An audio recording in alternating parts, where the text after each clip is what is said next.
सड़क के नल के पास औरत सारे बहस कर रहे होते हैं। हवा में मटके उड़ रहे हैं। तुझसे पहले तो मैं आई। आहा, तुझसे पहले मैं आई। अरे रुको तुम, चूल्हे पे दाल पक रहा है, एक मटका पानी तो लेने दो। अरे तुम रुको, वहाँ झूले में मेरा बेटा रो रहा है। अरे निकलो, तुम्हारी कहानियाँ। चूल्हे पे दाल पक रहा है तो मैं क्या करूँ, और झूले में बच्चा रो रहा है तो मैं क्या करूँ। ऐसे उन दोनों औरतों को बगल में धकेलकर तीसरी औरत नल के पास आकर उसका मटका भर देती है।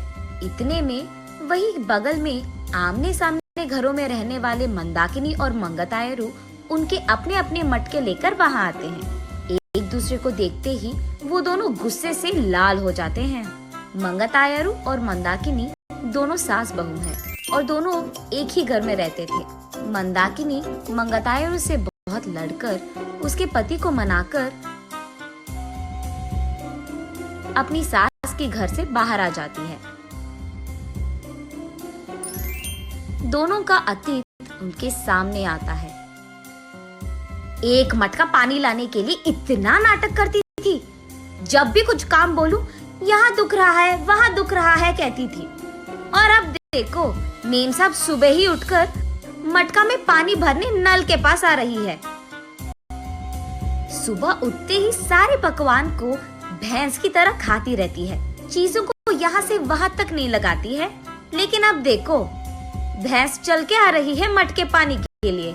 ऐसे एक दूसरे को कोसते हुए वो दोनों नल के पास आते हैं। सबसे पहले मंगतायरू पानी के लिए उसकी मटका नल के नीचे लगाती है।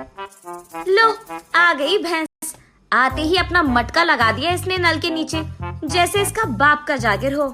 ऐसे उसका मजाक उड़ाकर मंगतायरू की मटके को एक जोर का झटका देती है। बस मटका ऊपर उड़कर नीचे गिरता है। बाप रे, कितनी घमंडी है ये। मेरे ही बेटे के पैसे खाते हुए मुझे भैंस कह रही है, और ऊपर से मेरे ही लड़के को लात मारा तुमने।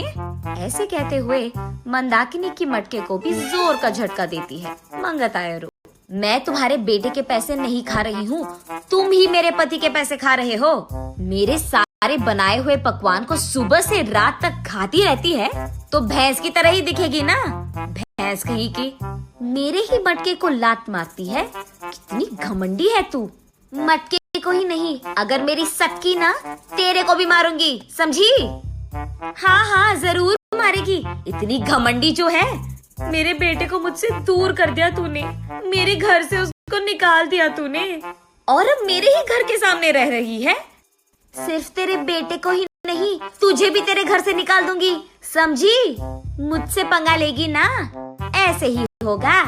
तू तो जरूर करेगी, घमंडी औरत, बंदर मुंह वाली कहीं की।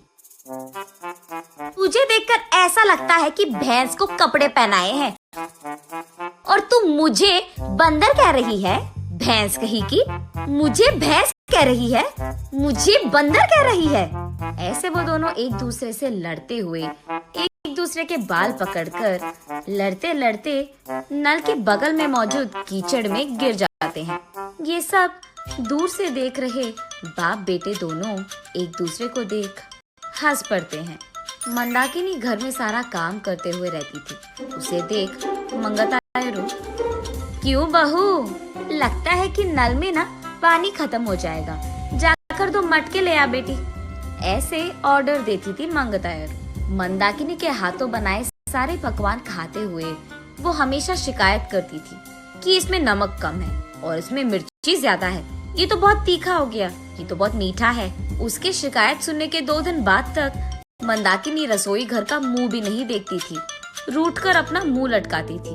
तब चुपचाप मंगतायरू को ही सारे काम करना पड़ जाता था। जब मंदाकिनी सारा घर को साफ करके 2 मिनट लेट जाती थी, तब मंगतायरू, घर के सामने रंगोली कौन डालेगा, तेरा बाप। ऐसे वो दोनों हमेशा बहस करते हुए लड़ते थे। संदीप ऑफिस से लौटते ही एक तरफ मंगतायरू और दूसरी तरफ मंदाकिनी, दोनों उसको शिकायतें खूब सुनाते थे। ना अपने बीवी को बोलता था और ना ही अपनी माँ से कह पाता।